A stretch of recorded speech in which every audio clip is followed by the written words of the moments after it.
Bismillahirrahmanirrahim.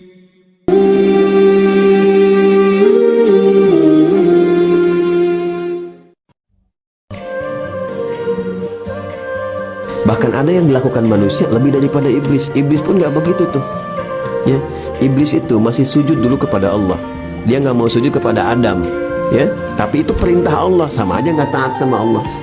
Ya, jadi iblis tidak mau sujud kepada manusia, tapi dia masih sujud kepada Allah. Cuman memang perintah sujud ke Adam itu kan hormat karena Allah. Allah yang perintahkan, sama juga nggak taat sama Allah kan. Manusia sekarang bahkan nggak mau sujud sama Allah. Udah tahu LGBT itu menyimpang, dia bilang itu fitrah dalam kehidupan. Sedangkan dia aja terlahir dari rahim seorang ibu, dia aja punya bapak. Tega-teganya dia katakan pada orang lain itu fitrah dalam kehidupan. Kita dakwahin, kita ajak-ajak supaya sembuh, kita fasilitasi supaya sehat. Dia bilang itu fitrah. Sementara suaminya sendiri nggak mau disebut homo, istrinya nggak mau disebut lesbi. Di keluarganya dia jaga-jaga, pada orang lain, keluarga orang lain dia katakan itu fitrah. Itu bahaya. Dan biasanya orang-orang seperti itu, kata Al-Quran, kata-katanya itu bagus, kalimatnya menarik, logikanya cantik. Al-Baqarah ayat 204. Hati-hati, ada orang yang kalau bicara kata-katanya menarik, retorikanya cantik, kadang logikanya seperti masuk ke akal, padahal di dalamnya ada racun yang membahayakan. Itu musuh yang paling bahaya. Ketika orang tua mampu memfasilitasi anaknya demikian, sekalipun orang tuanya tidak mencapai apa yang diraih oleh anak, tapi orang tua mewarisi setiap pahala yang dihasilkan dari anaknya. Hei orang-orang beriman, jangan engkau gugurkan semua amalan yang pernah engkau kerjakan dengan perbuatan yang merusak. Contohnya ria, infak ria, sholat ria.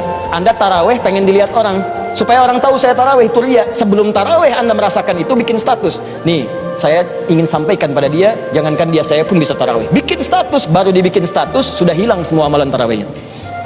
Habis. Ya, hati-hati. 3 amalan yang saat dikerjakan oleh beliau sebelum wafat, atau beliau wafat orang lain kerjakan, maka pahalanya terus mengalir. Apa itu? Satu sedekah jariyah, perbuatan baik yang pahalanya mengalir.